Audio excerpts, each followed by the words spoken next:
bem-vindo aqui. Hoje seguimos com os nossos vídeos educacionais, sempre fazendo uma análise sobre o que os autores disponibilizam sobre o mercado financeiro e também fazendo uma análise, muitas vezes, sobre o que tem acontecido recentemente no mercado financeiro. Mas antes de irmos adiante, eu peço para que você, que é novo no canal, considere a sua inscrição.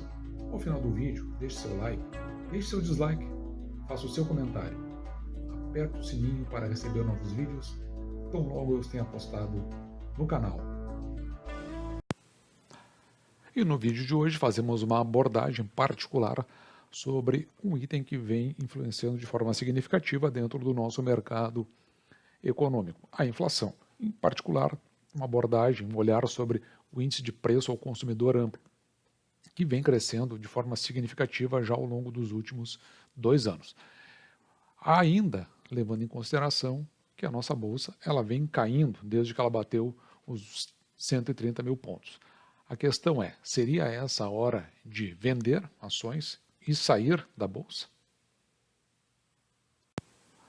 No momento, o cenário que nos apresenta ele é bastante interessante. Interessante de verificarmos do ponto de vista da abordagem.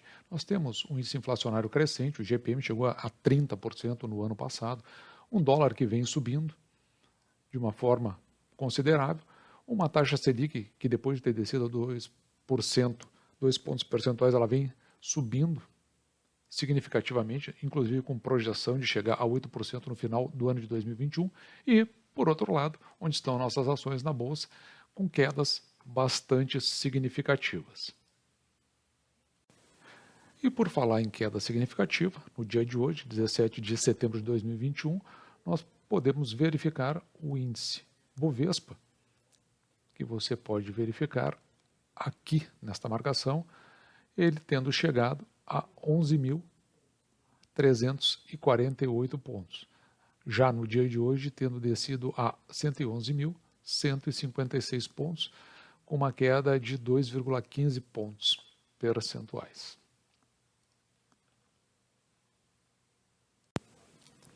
A inflação ela pode advir de uma causa monetária, como, por exemplo, a impressão de dinheiro, uma nova impressão de dinheiro. Ela pode ter causas psicológicas, porque agentes do mercado acabam ajustando o preço pensando que outros também vão ajustar o preço, ou que já estão ajustando o preço. E ela pode ter uma causa real, que é normalmente um desajuste entre a oferta e a demanda. No geral, são 6 vértices que contribuem para o aumento da inflação. Aqueles vinculados aos gastos públicos, aquelas pouquíssimas empresas que combinam preços, como os cartéis, o aumento no custo de produção, aqui de uma forma geral, a produção muito baixa, aqueles aspectos do mercado, dos serviços que estão indexados a determinados tipos de índices do mercado e a inércia por si só. Mas nós vamos abordar apenas alguns porque o maior fator deste momento foi o fator inflacionário. E aqui nós podemos começar pelos gastos públicos, que nós podemos separar em 2 partes aqui. Primeiro, o governo, por ter um desequilíbrio entre o que ele gasta e o que ele arrecada, gastando mais do que arrecada, ele acaba promovendo um aumento de impostos. E os impostos descarregam dentro da carga tributária das empresas, que é repassado ao consumidor. Além disso, para pagar contas, o governo acaba imprimindo mais dinheiro. E quando se tem mais dinheiro no mercado, o que acontece é que há um desequilíbrio, pode haver um desequilíbrio entre o dinheiro circulante e os produtos. Então, os produtos tendem a acompanhar a quantidade de dinheiro que tem no mercado, fazendo aumentar a inflação. O segundo aspecto, que está vinculado com a pandemia, é a produção baixa. Então, no caso da pandemia, o que aconteceu foi que, com essa ideia do lockdown, o fica em casa, que na verdade a gente observa muito pelo ponto de vista da pessoa física que ficou em casa, ou deveria ficar, enfim, mesmo não tendo ficado, mas aqui a gente observa pelo aspecto das linhas produtivas, aquelas para onde as pessoas não foram e que tu gera e produz os produtos. Eu não estou falando dos serviços que tu pode realizar através de home office, mas fábricas tu não pode. O empacotamento de insumos tu não pode, o empacotamento de commodities tu não pode, do arroz, do feijão, essas coisas precisam ser produzidas lá em loco, tu não faz em casa, não se faz em home office. Isso significa que quando tu para essa escala produtiva, tem menos produtos. E a escassez do produto significa que ele acaba se valorizando no mercado, por conseguinte, quem está vendendo vai vender pelo preço que ele achar que as pessoas estão dispostas a pagar. Então, isto implica num aumento inflacionário. O outro aspecto é o custo da produção. Então, de alguma forma, o custo da produção ele pode ter um encarecimento por vários aspectos. Um dos aspectos é justamente os impostos colocados pelo governo, que tornam os insumos mais caros e isso aí acaba sendo repassado ao consumidor, gerando inflação. O outro, que também é decorrente desse, que são os indexadores, como por exemplo o IGPM, que implica nos aluguéis. Só que esse não é um aspecto de inflação do momento, porque se o IGPM sobe 30% e o aluguel está vinculado com o IGPM, ele não vai refletir nesse momento, mas vai refletir na negociação contratual, ou seja, ainda prolonga o aspecto da inflação para o próximo período do aluguel. E a inércia por si só, que nós já tínhamos falado, que acontece o seguinte aqui. Quem detém o produto para venda direto para o consumidor, ele entende que os demais que concorrem com ele vão subir o produto. Então, esse movimento psicológico geral acaba com que um conjunto de pessoas, sem se combinar, acabe levantando o produto na expectativa de que os demais também vão levantar o produto. Então, tudo isso aqui contribui para os fatores inflacionários e que tiveram impacto, em especial, durante o período pandêmico. Observe essa notícia aqui do Estadão, onde coloca que o Banco Central antecipa a impressão, então já havia previsto, mas ele fez uma antecipação de 9 bilhões de reais em cédulas. Em meio à crise, pessoas estão guardando dinheiro, então o dinheiro não está circulando. Essa aqui é uma notícia do dia 14 de 5 de 2020, do ano passado, mais de ano.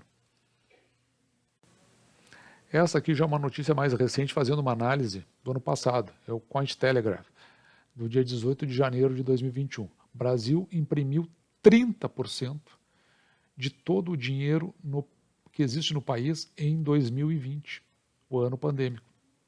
Ainda este é um ano pandêmico, mas foi o ano passado que começou.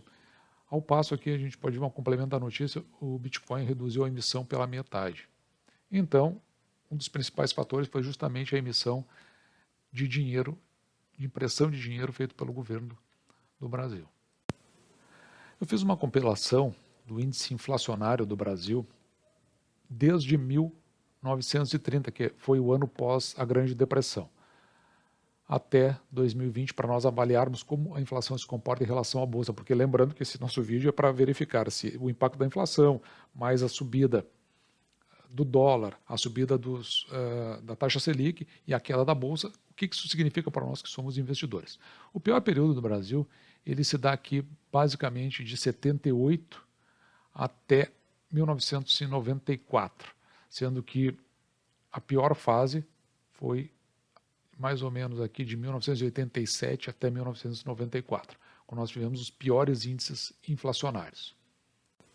Fazendo um corte, nós podemos verificar como se deu essa subida, essa escalada da inflação aqui a partir de 1970 e não de 1930, justamente onde ela teve suas quedas mais significativas, alguns ajustes aqui no meio e depois umas subidas. Na época se chamava isso aqui de inflação galopante, que ela chegou a bater quase 3.000% ao ano.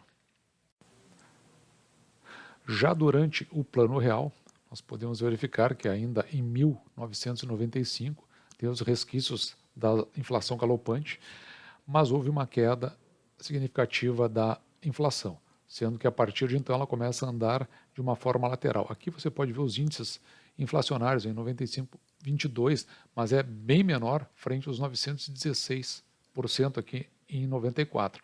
E depois ela começa a se fixar mais ou menos na casa de um dígito, com algumas alterações como o que aconteceu aqui em 2012. Lembrando que nós temos, a partir de 2015, que foi o efeito do governo Dilma Rousseff, teve uma queda significativa aqui da inflação vindo a subir novamente de forma mais ou menos gradativa a partir de 2017. Ainda aqui para citar que o período pandêmico, 2020 2021, teve essa subida. Então, mesmo no período pandêmico, não foi tão abrupto quanto houve aqui no ano de 1995. Aqui nós temos um gráfico desde 1968 até 2020 do índice Ibovespa, sendo que aqui é uma cotação dada na moeda da época. Eu coloquei real, mas na verdade real é só a partir do ano de 95, então mais ou menos a partir daqui. Essa aqui é a subida do índice Ibovespa e aí você pode estabelecer um paralelo em relação aos índices inflacionários. Lembrando que o período em que houve as altíssimas inflações, ele mais ou menos acontece por esta época aqui, quando o índice ainda era pequeno ou não era considerado. Nós temos, para chamar a atenção aqui, dois momentos. A crise do subprime, que acontece aqui em 2008, que é aquela crise do setor imobiliário americano que tomou conta do mundo como um todo. Depois nós tivemos um período bem significativo aqui de queda da bolsa, até basicamente o ano de 2016, 2017, então quando ela volta a ter subidas significativas. Isso aqui contando em reais. No entanto, se nós formos olhar para a cotação do Ibovespa em dólar, então a gente vê que não é uma subida tão abrupta assim, se nós considerarmos desde 1965. Então aqui a cotação em dólar ela é mais suave, mas ela é sempre crescente. O que eu quero chamar a atenção aqui é que durante todo esse período, de 1965, são 50 anos de bolsa, nós verificamos que a curva ela é ascendente. Claro, ela tem os seus momentos de realização, seus momentos de ajuste, porque nada sobe para sempre. Então nós vamos encontrar vários momentos de ajuste durante esse período. Aqui um longo período de ajuste, de 70 até 85. Mas no longo prazo, segundo Graham, do livro O Investidor Inteligente, longo prazo se conta a partir de 20 anos. Então esse é o longo prazo para o canal. E aqui nós estamos vendo que nós temos uma curva de realização desde praticamente o ano de 2010. Uma subida, e aqui cotação, lembrando que isso aqui é cotação em dólar, com uma subida que vem acontecendo aqui muito tímida entre 2015 e 2020. O que nos sinaliza, se nós olharmos o gráfico como um todo, uma grande perspectiva de crescimento do índice ainda, olhando para frente e olhando como o gráfico vem se comportando ao longo desses últimos 50 anos. Olhando para o Ibovespa dolarizado e agora o Ibovespa dinâmico, esse período que nós estamos passando, que está aqui em cima, é uma andada em lateral, em dólar, do índice Ibovespa. Lembrando que a crise do subprime, ela ocorre mais ou menos neste período aqui, em 2008.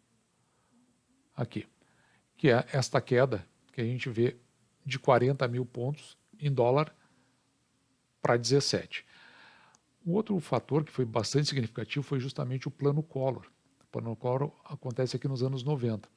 Então, de 1990, no Plano Collor, nós tivemos uma queda talvez a maior da história da Bovespa.